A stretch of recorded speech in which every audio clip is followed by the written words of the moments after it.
Hi there and welcome back to Valley por Vida. Now for the delicious fun that you've been waiting for. Our team is so excited because we've got a visit to a really cool place that has great tasting food here in Harlingen.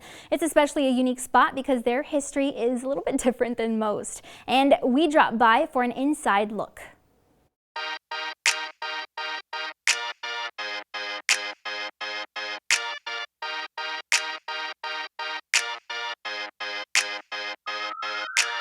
So my name is Karen. I'm the owner of the Pour Station. I was born in Brownsville, raised here in between San Benito and Harlingen. So I did go to the San Benito High School. Me personally, I love brunch, and I found that out by going, out to different cities like San Antonio, Austin, and Houston, and that's where I discovered what brunch items were.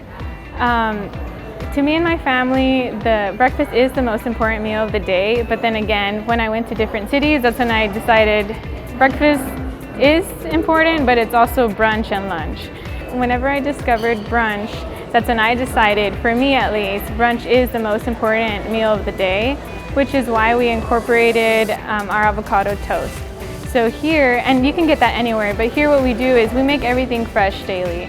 So we do get 2 wheat toasts. We have avocado spreads on both toasts. On one of them, we do have the caprese salad with the spinach, the tomato slices, fresh mozzarella cheese. And on the second toast, we have the avocado spread with the 2 poached eggs. So that is one of our healthiest brunch items. And of course, you can pair it with fruit, brunch potatoes, or hash browns. So for lunch, we do have the spinach fruit salad, which is a very popular salad. It is topped with sliced fresh grilled chicken. It has feta cheese in it, and of course the cranberries, and it comes with fruit on it. So one thing that we have noticed here, at least in Harlingen, there's not a lot of places that have bagels, and we love bagels, especially in bigger cities. Again, you go to Austin, they're all about bagels. There's restaurants that just emphasize on specialty bagels. So one of our popular items that we have discovered is the bagel, toasted with an everything bagel. It comes with scrambled eggs, melted cheddar cheese. You get to choose your meat, so you can do bacon, ham, or sausage, and then we stuff it with crispy hash browns inside. You can also pair with extra hash browns, which people like to do because they just like our hash browns, but you can also do the fruit, the oatmeal, or the brunch potatoes. And since your mouth is probably still watering from all the good food you just saw, let's go ahead and give you a few pointers when it comes to the world of cooking so that you can try and whip up something similar as best as possible at home. I myself am not good in the kitchen unless it's making cereal or popcorn, so if you're like me and you need some help, not to worry, today's your day.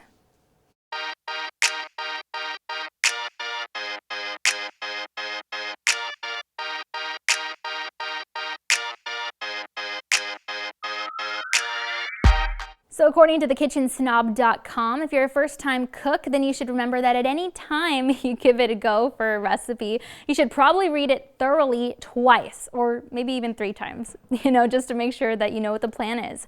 The site also says that after you read the recipe and know what you're going to be doing, you should make sure to have all the tools and foods that you'll need ahead of time so you can prepare. The site also recommends that we don't overcrowd our baking pans or dishes, which somebody might do if they're really excited about what they're whipping up. I mean, they just want to include everything. And here's another important one. We've got to make sure to keep our pan handles to the sides, otherwise they might burn us when we're moving around in the kitchen. And that's just not a good motivator when trying to learn to cook. Now, the site also says for us to really invest in getting at least one good tool, and that is a good chef's knife. See, as long as we have a good knife, one of them, then cutting up meats and veggies and fruits will be super easy, and that makes cooking overall just less stressful. The site also recommends that we buy fresh ingredients whenever we're working on whipping something up, because it's true that if the food isn't quality, it's not really going to taste quality.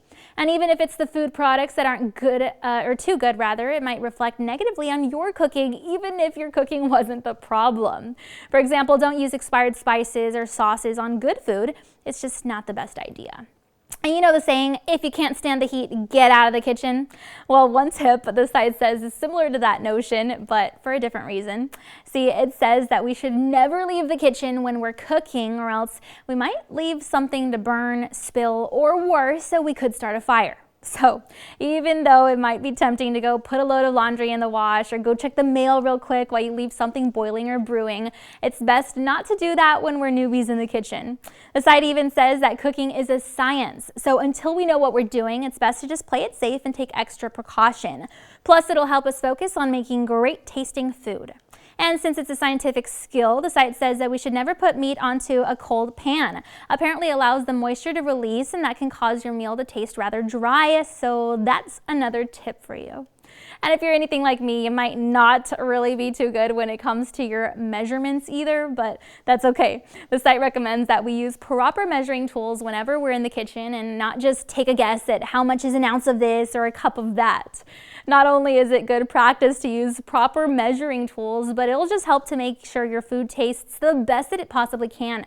You don't want to accidentally, add too much or too little of something and then just ruin the whole meal.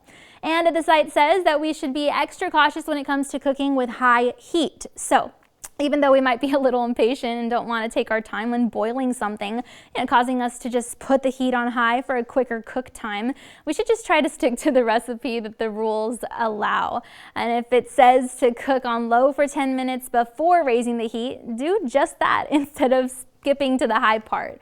Remember, it's written in the recipe like that for a reason, and since we're newbies in the kitchen, we should follow the instructions as best as we can until we can get better acquainted with cooking. Lastly, know your equipment. You should know how high is too high for your particular kitchen tool. Some microwaves, for example, have higher wattage than others, and some stoves cook at lower temps than others. So just know what you're working with and then adapt that knowledge into your own comprehension of the cooking instructions. Following these rules, and of course with practice, you'll definitely be a pro in the kitchen in no time. So thanks for joining us today. We'll see you next time on Valley por Vida.